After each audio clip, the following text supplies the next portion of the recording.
அன்பான நேயர்களே, அத்தனை பொருட்களையும் சேர்த்து நாம் அரைத்து எடுத்து வைத்துள்ளோம். இப்பொழுது இதில் நாம் வெல்லத்தை சிறிது சிறிதாக தூவி நன்றாக பிசைய வேண்டும்.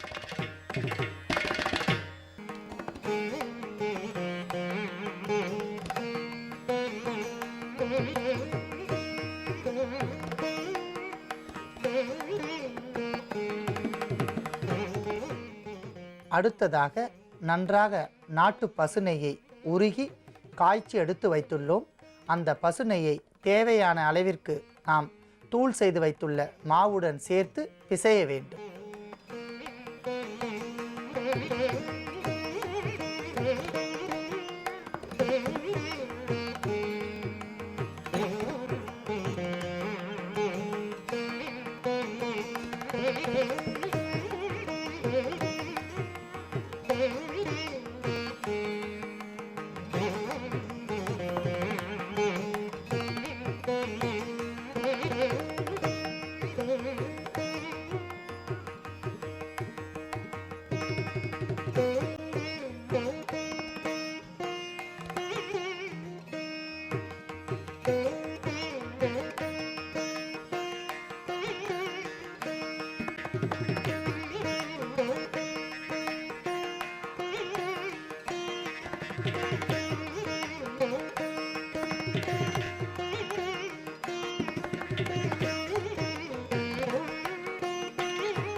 கேழ்வரகு மாவுடன் பல்வேறு வகையான சத்துக்கள் கொண்ட அத்தனை பொருட்களையும் சேர்த்து நாம் கேழ்வரகு உருண்டை ஒன்றை செய்து வைத்துள்ளோம்.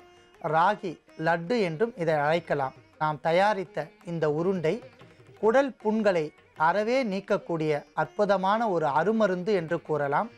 முழுமையாக 100% குடல் புண்களை இது ஆற்றக்கூடிய அற்புதமான ஒரு காயகற்ப மருந்தே என்றே கூறலாம். குடல் புண் நோய் உடையவர்கள் காலை மாலை தினந்தோறும் 2 உருண்டைகள், காலை 2 உருண்டை, மாலை 2 உருண்டை தினந்தோறும் சாப்பிட்டு வந்தால் அரை மண்டலத்தில் 24 நாட்களுக்குள் படிப்படியாக குடல் புண்கள் முழுமையாக சீரடைந்து அங்கே இருக்கக்கூடிய ரணங்கள் எல்லாம் முழுமையாக ஆறிவிடும்.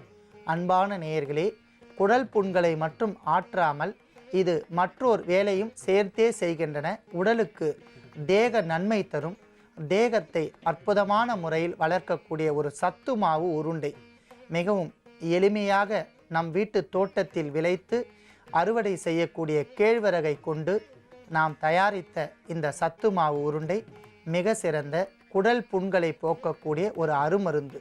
அன்பான நேயர்களே, எளிமையாக நாம் தயாரித்த இந்த சத்து மாவு உருண்டையை நோய் உடையவர்கள் பயன்படுத்தி நோயின்றி வாழ வேண்டுகிறேன்.